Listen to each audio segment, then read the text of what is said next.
Hey there, I'm Lee Ullman here with some big news from the National Young Farmers Coalition. We're partnering with Heritage Radio Network on a special season of The Farm Report. It's all about what's happening with the Farm Bill and how it impacts farmers and eaters. I am growing diversified vegetables on land that's been in our family for 150 years. And so with the pandemic, gentrification, property values going up, we had to sell the land and we lost it. Join us as we uncover the untold stories behind this massive piece of legislation that shapes how we grow our food, what we eat, and so much more. The problems we have had, those are things that come from earlier Farm Bill and USDA policy, right? Like Earl Butz, get big or get out. You know, it's my responsibility to know not only what I'm eating, but then like how that all came to be. And realize like, wow, like this piece of legislation, all this money, like it's technically something that I support as a taxpayer. While Congress debates the next Farm Bill, this is not just an invitation to listen. It's a call to action. Be part of the conversation. Subscribe to the Farm Report on Heritage Radio Network, wherever you listen to podcasts. Hearst Ranch is a proud sponsor of the Heritage Radio Network. Learn more about Hearst Ranch at HearstRanch.com. You're listening to Heritage Radio Network. We're a member-supported food radio network broadcasting over 35 weekly shows live from Bushwick, Brooklyn. Join our hosts as they lead you through the world of craft brewing, behind the scenes of the restaurant industry, inside the battle over school food, and beyond. Find us at heritageradionetwork.org. We talk about food, we talk about music, with musical dudes, finger on the pulse, snacky tunes. Hello and welcome to Snacky Tunes. I'm one half your host, Greg Bresnitz. I'm the other half your host, Darren Bresnitz. We are coming to you live from EastSide Food Festival on the east side of Los Angeles. Yeah, Max Sennett, shout out. Well done. Thank you. First up, we're going to have a song from Tangerine, who just moved here from Seattle. And then we're going to be talking all things siblings. All things siblings. And how not to murder them while building a business. Ready? All right, this is Wild at Heart.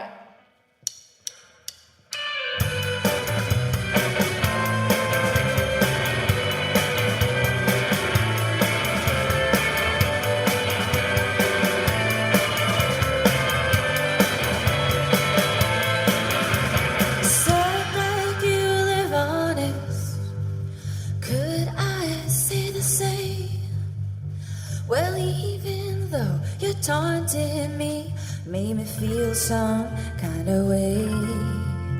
See, I could keep my hands real clean, but then I'd never be. And so I try to tell myself I was born free. You know we got so good, oh, just a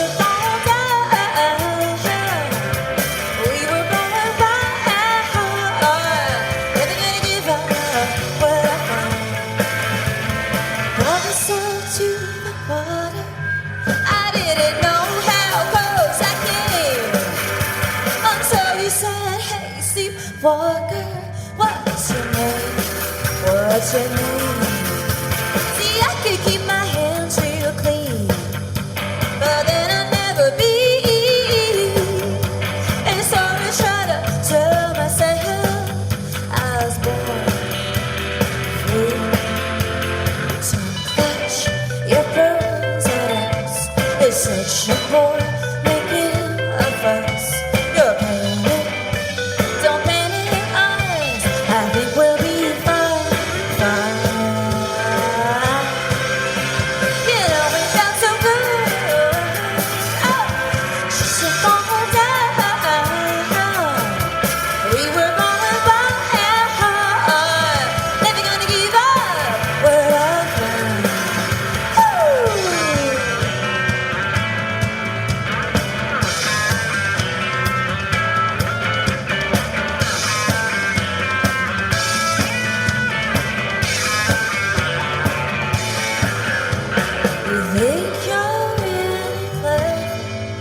Teasing me all the time.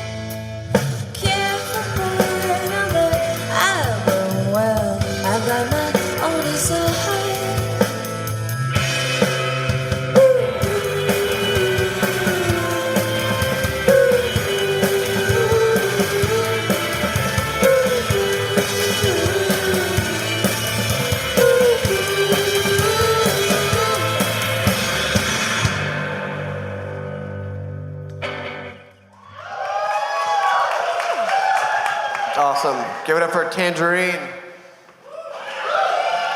you go. I'd love to welcome also to the stage Briana Valdez, owner of Home State, and Annie Valdez, marketing director of Home State, your go-to place for tacos and all things Texas. Yay, yay. Thanks, guys. There's a third one that's not here.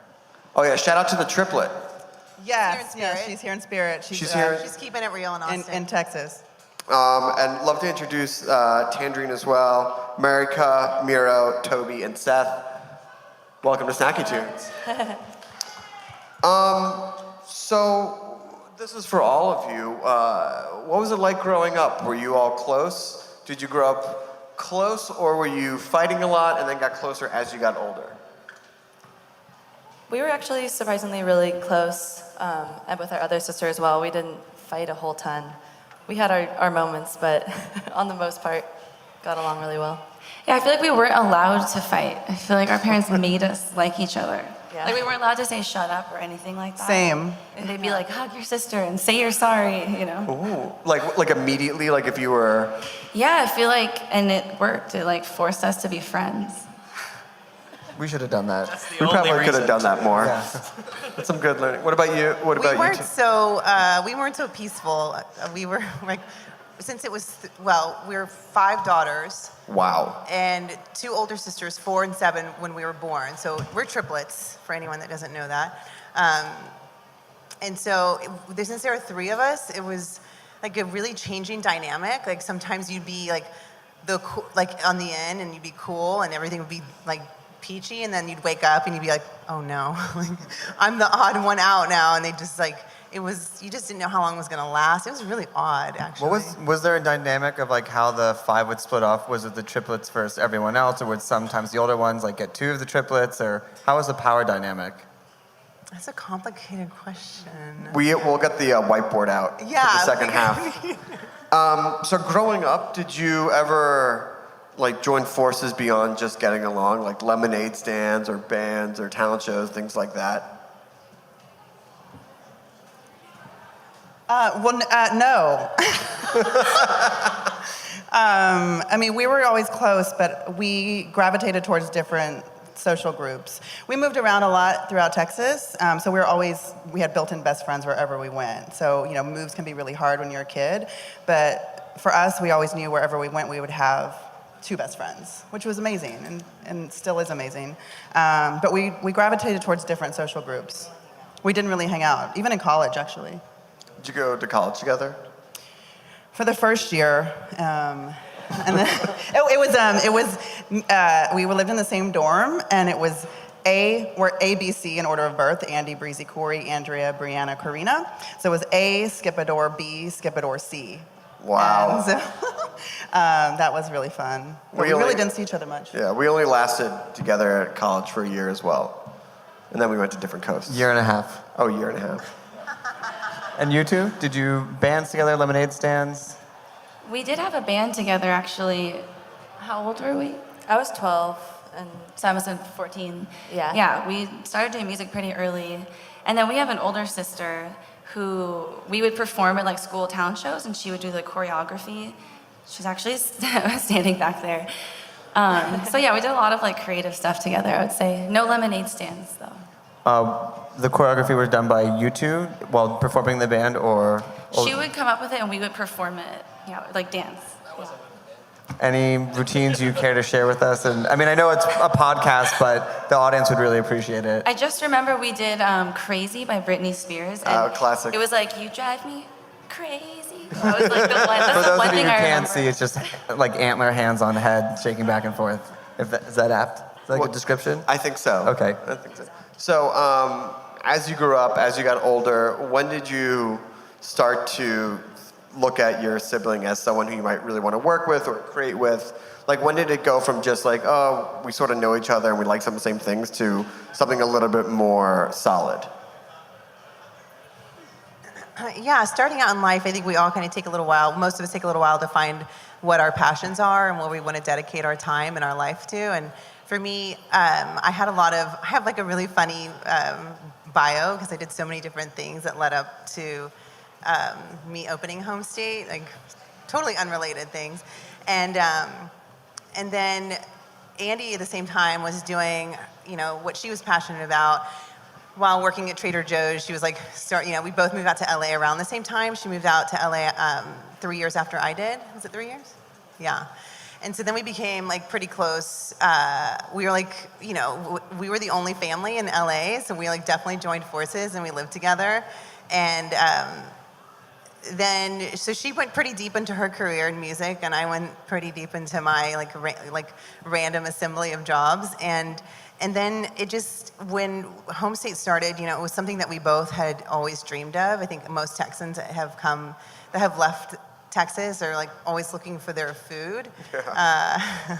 So we talked about it for a long time, but I just decided that, I was going to dedicate like wholeheartedly myself to making it happen. And then Andy was always there to support in so many different ways. And then the music element was such a natural thing because Andy's our marketing director, but one of the things that one of her big, it's not something that takes most of her time, but something that it comes from so much passion is the music contribution to the restaurant.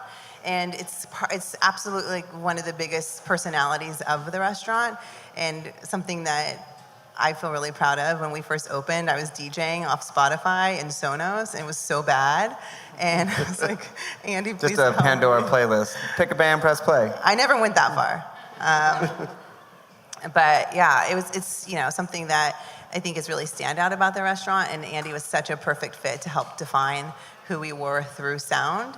And so it was like, and then she's, among many other things, helped define the brand's identity and keep us real along the way. So I rely on her a lot for that. And I don't know, it just kind of happened along the way. We went our separate ways, our own paths, and then they just kind of veered back together in a really natural way. It's been a lot of fun. And for you two, short of performing crazy together, when did you realize that you wanted to do something? I feel like we never had a definitive moment where we're like, oh, we're going to work together. Like when we were 12 in that band, that's kind of when it just seamlessly started. We started booking gigs and taking it seriously, and then Toby became like our honorary sibling also. And he's been with the band ever since then. We've split ways a couple times, but we always just came back together and never even really talked about the fact that we were doing that. Yeah, we never had a conscious conversation like we should like do this together. I feel like just again because we all grew up so close, it just felt very natural. What were in the early days, the benefits and even some of the setbacks of working with a sibling? It's hard to think of setbacks. I don't know. To me, I love it because it's like, you can like say anything to your sister and you'll probably be forgiven, like it's so easy to, I think so far, but you know what I mean? Like it's someone you're so close with that you don't have to leave things unsaid. You can like get into it with each other and you'll still care about each other. I feel like that's really important in a creative enterprise. I don't know. What are the setbacks? You guys are always on the same page, and Yeah. I'm not always on that same page. Yeah, sorry. But that's not a setback for them, I don't think. Yeah. Well, we always said from the beginning that our sisterhood, our relationship came first before anything, and if that ever felt compromised, then it wasn't worth working together. And I still feel that way. We've had to have some pretty challenging conversations along the way. But I think we're both mature enough. It's really sucks in the moment. It's like the worst thing ever to have those conversations. But once they're done, and then you can move on and continue in a better and healthier, stronger place. So We used to live together, so when we would have discussions, regardless of the setting, our friend would call them house meetings, which always went nuclear, but then it'd be like, okay, do you want to go get a sandwich? Yeah. And just reset immediately. Now, I know that you mentioned that you two moved from Texas and you moved from Seattle. How much does that help? And moving from, an old city to a new city and having family with you? I think the move is great for creativity in general because we were all born and raised in Seattle, so a change of scene I think is really inspiring. Mm-hmm. But then of course having family with you is like a safety net. You don't feel so alone when you move. Yeah, it feels like we're back at home, but just like in a new setting when I look out the window, but it's the same stuff. Andy, I thought was going to move recently, and I almost lost my mind. I mean, it was like, you know, it is a safety net. You feel like, no, you know, she could be hitting the fan, and everybody, you're like, who are my friends? And like, you always, or I always feel like I have my sister, and she travels a lot, so I get a glimpse of sometimes the city, what the city feels like without her. And I'm just like, whenever she lands, she'll call me. I'm like, you know, just knowing that she's here gives me a lot of comfort. And we're the only family out here. Everybody's still in Texas. And my mom texted me last night and said, move back.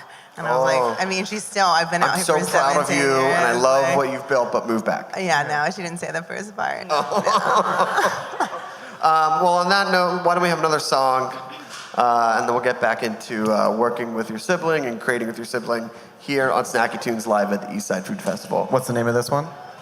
This one is called Sly Moon.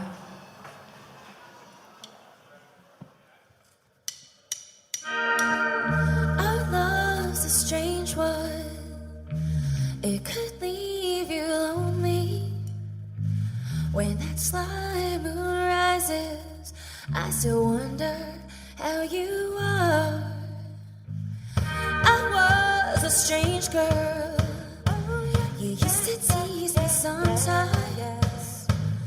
You were the golden child, all American boy in their eyes. Don't let me tell you about the heartache that I'm feeling when I know for sure. I'll let you know for sure. Midnight smoking candles, people are pairing off. I'm all alone again. It don't hurt that much. So if you're thinking of me tonight, maybe let it go. Maybe let it go. Maybe let it go.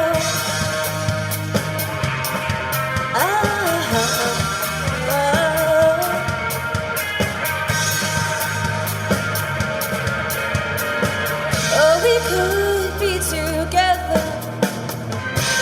We fall apart. The child in me, you know, almost a bad shot in the dark. Don't let me tell you about that heartache that I'm feeling when I know for sure. I'll let you know for sure. Midnight smoking candles, people are pairing off. I'm all alone again. It's all that much. If you're thinking of me tonight, maybe let it go. Maybe let it go. Maybe let it go. Oh, could it be you still think of me from time to time when you see the side moon rise up?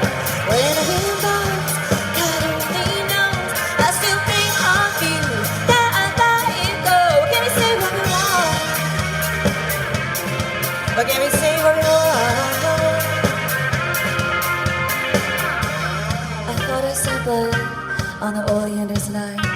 Thought that I was old enough to understand me. When you see that slime rise, do you still think of me?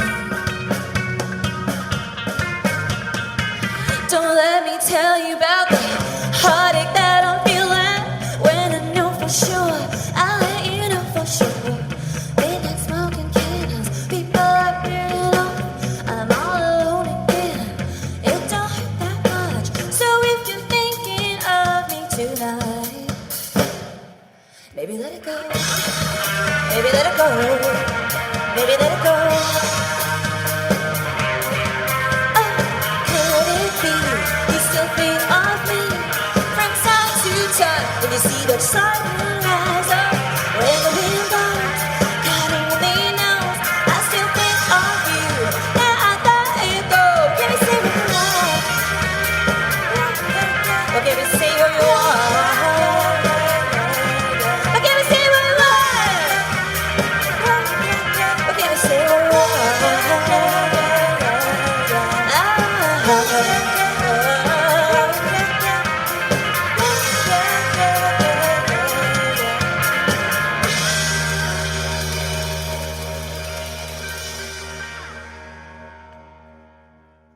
Hearst Ranch is a proud sponsor of the Heritage Radio Network. The Hearst family has been raising cattle on the rich, sustainable native grasslands of California's Central Coast for over 150 years. Piedra Blanca Rancho in San Simeon is the original Hearst Ranch, founded by George Hearst in 1865. George's son was the famous publisher William Randolph Hearst. In addition to being known for building the iconic Hearst Castle, William was, like his father before him, an avid rancher. In his words, "I would rather spend a month at the ranch than any place in the world." Thanks to one of the largest land conservation easements in California history, a joint effort with the California Rangeland Trust, the American Land Conservancy, and the state of California, the working landscape at Hearst Ranch will be preserved forever. Learn more about Hearst Ranch at HearstRanch.com. So now that you've had a business, had a band that's established and going, how do you support each other business-wise, creatively, as sisters? Business-wise and Creatively. oh, how do we do that? How do we support each other?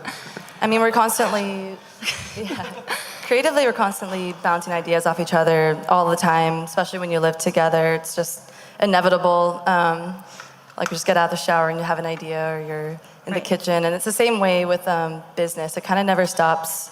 And when it's a sibling thing, it's kind of 24-hour then. It's not like you clock out and you go home and go to bed, you know, it's like around the clock, so. Yeah, we'll like DM each other from our different rooms with like ideas. So there's no rest. We're still learning the business. I don't even know how we support each other with that. That's the thing of being a musician, is you start out thinking it's gonna be just the art, but then there's so much business that you have to learn. So we're pretty much in it together. Yeah. So Andy's been our marketing director since we started, and but she also has like a job that pays her really well that she does full time, and so it's sometimes really, you know, and no matter what kind of work you're in, you have challenges. So she'll call and she'll say, okay, well, this is going on. Like, what do I do? And we role play all the time. We role. That's one of like my favorite things that we do. We're like, okay, this is a really hard situation. Okay, you be me, you be me, and like we trade and we have like a role. Oh, you flip? Yeah, or like we'll just like try out how we're gonna approach the situation. Yeah, and I'll kind of like know what she's, or already know, like, or anticipate what she's gonna struggle with. So like I'll focus on that, and then, you know, she definitely, I can call her anytime like some crazy things are happening in the restaurant. I'm like, oh my God, because when you're the boss, like you can't really voice like frustrations to anyone. Like there's no one you can really share those things with because it's illegal. It's lonely at the top. So I'll call Andy and I'll be like, you're not gonna believe what just happened. So, I mean, it's just like, you know, sisterhood is always present. I mean, you know, siblinghood, I only know sisterhood, but you know, it's always present, and it's really neat. It's different than a friendship in a way, because no matter what, you just know it's gonna be there in your corner. Right, I mean, do you find it that it's easier to work or create with your sister versus someone who's not related to you? No offense, Toby. No offense, because you're part of the family. Part of the family. Part of the family. But you know, do you find there like you know, is it something that you have like a shorthand? You just sort of can like say half a sentence and the other person's like, oh, I remember that from like 5 years ago. I know what you're talking about. Yes, absolutely. Like, I feel like we're like freakishly like share the same brain almost, because we're already sisters, and then we have so many shared experiences being in the band that I feel like I just have to say like one little thing, or like give her one little look, and she knows exactly what I'm talking about. Yeah, and then we have to like explain it to everyone else, because everyone's like, what just happened? Yeah, it's probably really annoying for other people. What type of language do you use to explain it? Do you have to pull up like reference points from your childhood, or is it just a larger, deeper narrative? Like, really, it'll be like some really, really random reference to maybe some weird movie or weirdest thing, some weird moment or fashion, but just really obscure, and could be like 15 years old or like yesterday. Yeah, we also like say a lot of the same things at the exact same time. Do you guys ever do that? So you go to a restaurant and they're like, how you guys doing? I'll be like, hi, thanks, oh, sorry, all at the same time. It's like you're trying to get out of each other's way and you keep stepping in the same direction. Do you two have a shorthand? Yeah, we definitely have a shorthand. It's super freaky too. Like I'll call her and it won't ring once because she's like, I was just about to call you. But I think it's also really good to work with, there are pros and cons. Like sometimes we can be sometimes so in our bubble of communicating in our own language that we convince ourselves that something's really funny or really genius, and then somebody comes in and says, it's not really funny, or Are you like, open? oh my God, we thought it was hilarious. They don't get it. It's their fault. But are you They don't open get it. to not just being, because you're siblings, listening to outside opinion and not just creating an echo chamber of resistance? Yeah, of course. And I think especially with Homestay, because it is a business, but it's so informed by our... So personal. It's so personal. So like the everything from the music choices to the decisions that Breezy makes about the way that the tortillas are going to be made or the chips are going to be sourced, or even like personnel decisions, like it's so informed by our shared, like you were saying, our shared experience and where we're from and so much of that. So, I mean, I think that, we spent a few hours together working on like mission statement the other day, and we knocked it out really fast because we just get it in a way that someone who's not from there, maybe they're from there from a different time or a different culture or whatever, but I don't know, I think we understand it like no one else could because they don't have this point of view. I mean, I know that there are things that can rile both Greg and I up, and like we can just like ratchet each other up if especially if something bothers us the same way just because we're brothers. How do you keep each other grounded when you get into a situation that bothers both of you? Yeah. Is it the honorary sister? Yeah, he said that's where I come in. But maybe not. Well, maybe. No, hop on in. You can hop. Do you keep the family grounded? I don't know. I don't know. I just remember one of the most annoying, and I don't know why it was so annoying, but on tour they were cracking up about seal noises, and they would just make seal noises to each other in the back of the car, and it was like 30 minutes of just like hearing this while I'm driving. I was like, I don't fucking get it. Like, come on. It guys. was really funny at the time. It's pretty funny, yeah. Yeah. Funny. But if we both we can be like form a mind suck together. Yeah. If we like get on like a train, like something's really bothering us and emotionally bring us down, it's really nice before a show to have other people involved who just like aren't part of that mind suck and kind of bring us back to reality. So just even having normal conversation and just to leave our like conversation that never ends, to break it up with anything else helps for I feel like I'm more in your mindset that I'm not at this point though, so that's you've been no like help co-opted. Here. Yeah. But it is nice to have someone that is going to share like your anger and always back you up in situations. Yeah. Especially, walking into different venues as musicians, as women too. It's like we always have each other's back, and we also are aware of the things that are going to be like hurtful or offensive to the other person. That we're both super aware of that, so then we can just help each other out, which is awesome. And for you too? And despite us being triplets, we're so different. So Andy and I will have a very different reaction to the same moment, or she'll be having an experience and like really struggling with it, and we're just wired, we're very similar, but we're wired really differently, and so our reactions are not often the same. So it balances out. Like if I'm struggling with something, she'll talk me down and just be really reasonable about it. And recently she was really upset by the situation. I won't name names, but you were like just flying off the handle of that. I was like, Breezy, calm down. Don't give it any more energy. Flying off the handle. But anyway, you're like, okay, like, but no one else can tell you that in that way. Yeah. I think. So how do you all push each other? Like if you're creating a new menu item or you're writing a new song, like how do you push the sibling to go farther out of their comfort zone? Like do you know when you say, I know you can do more, I know you can like challenge and rise above that? I feel like when we perform, being the drummer, she's back there and sometimes she's up above, and I feel like Miro gives me really great advice on like how to improve my performance even, which is not always something you want to hear from anybody, but with your sibling, I feel like I'm less likely to take offense. I can actually like listen to her critique. So I feel like that's really useful.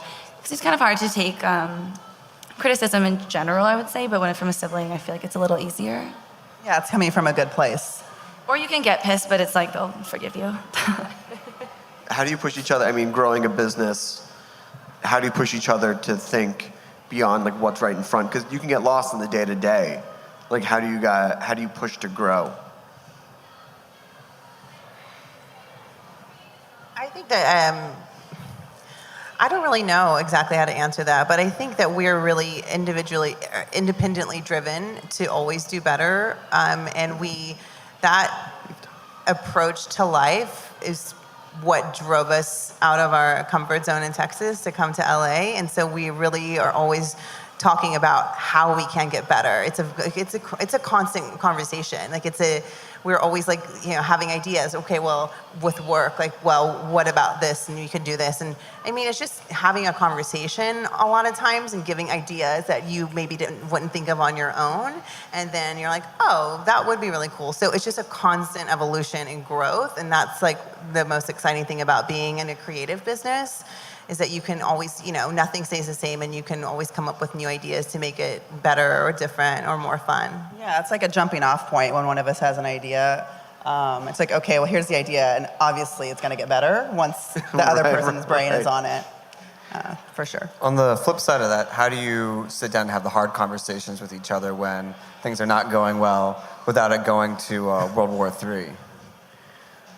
I just, for everyone who's listening at home, everyone just had their own secret little smile and had a thought and a really about deep breath. that conversation. A really deep breath. Yeah. I was just gonna say we've been to World War III. Like it's happened. Oh yeah.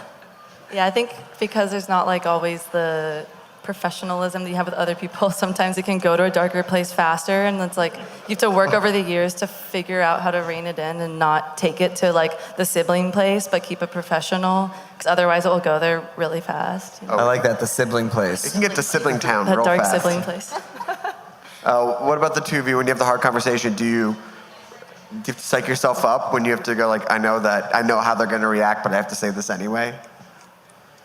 I have a visual of like a circle of like that awkward professional place. Yeah. We're like, okay, we're going to step into that and have the hard conversation and understand it's going to be hard and understand it's necessary, and then we're going to step out of it and keep moving forward. Like, I don't know. I feel like we're pretty good about separating the two. There's so much overlap. It's so interwoven, but I think we're pretty good about just keeping it separate. And sometimes Andy will already know if I'm like, Andy, the Instagram sucks, and she's like, I know, I'm gonna, like, she already knows. Sometimes you can just say the person's name and they go, I know. Yeah, I mean, know. I don't feel like I have too many difficult conversations. I have so many, like in running a restaurant, it's just like so. And I think as you get older and more experienced too, tough conversations in life generally become easier because you've done them more often. When you're young, you're just like, oh my God, but I think over time it just gets a little bit easier, and you trust that, you had a hard conversation once before, you're gonna have one again, and it's gonna be fine. Yeah, and you know that they're still gonna be your friend and your sister at the end of the conversation. She has to be my sister. She has to. She doesn't have a choice. We want to end on a couple of good notes, because working with your sibling is a truly awesome thing if you have the opportunity to do it. So what would you say the best thing when you really think about it of working with your sibling, your sister is?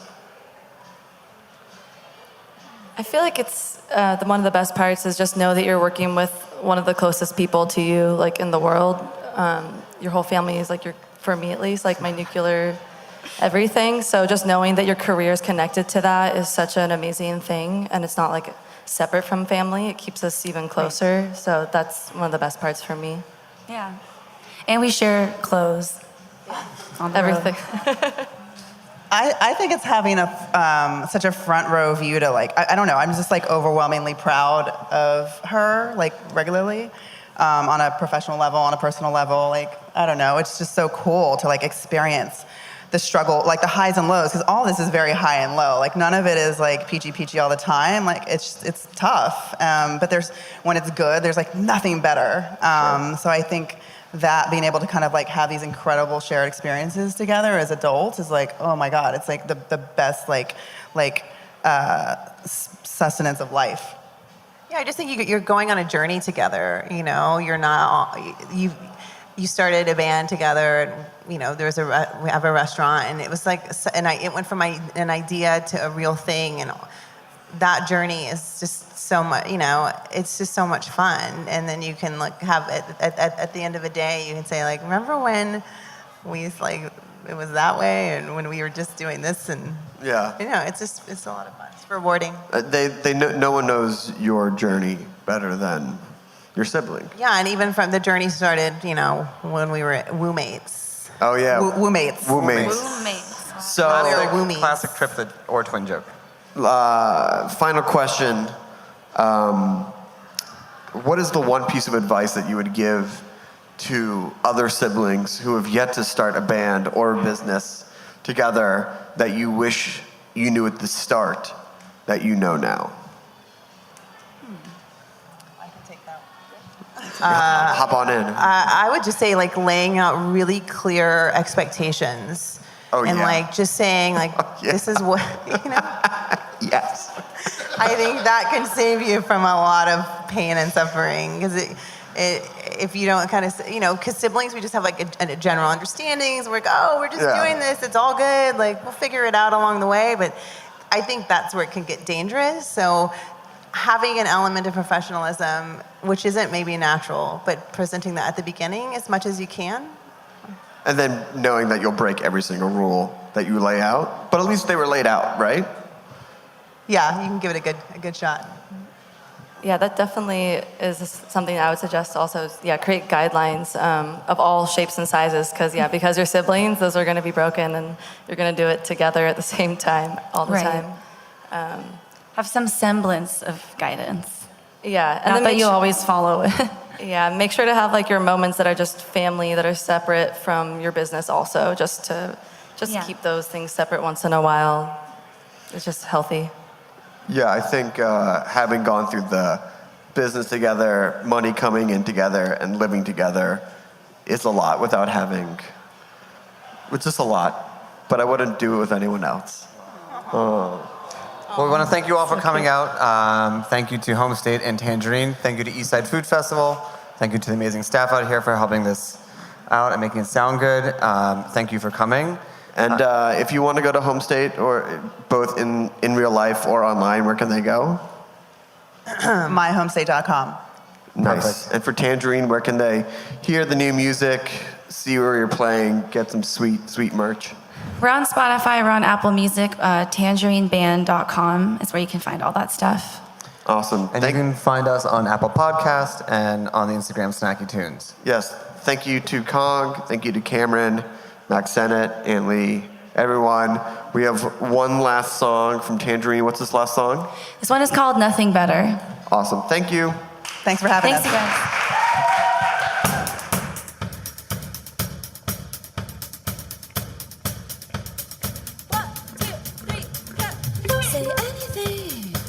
It's you and me, looking out the window, out the window, out the window. The things go on, do anything. There's nothing better, nothing better, nothing better.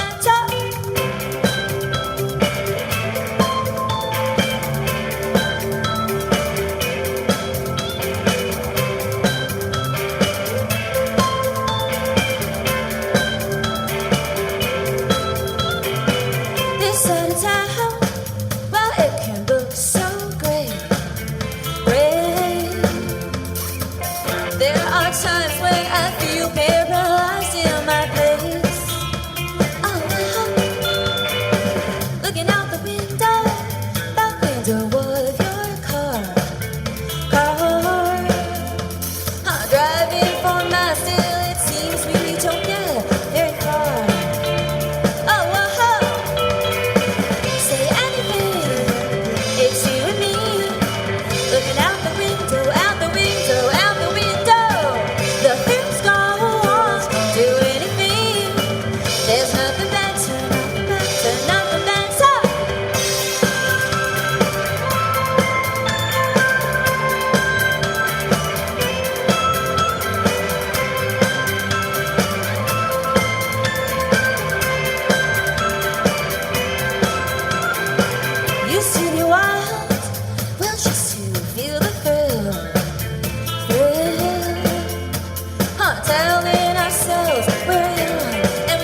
for listening to Heritage Radio Network, food radio supported by you.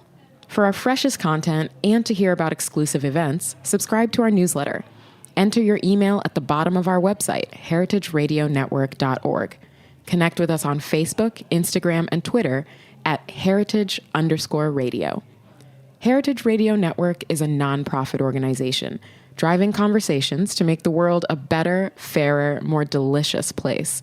And we couldn't do it without support from listeners like you. Want to be a part of the food world's most innovative community? Rate the shows you like, tell your friends, and please join our community by becoming a member. Just click on the beating heart at the top right of our homepage. Thanks for listening.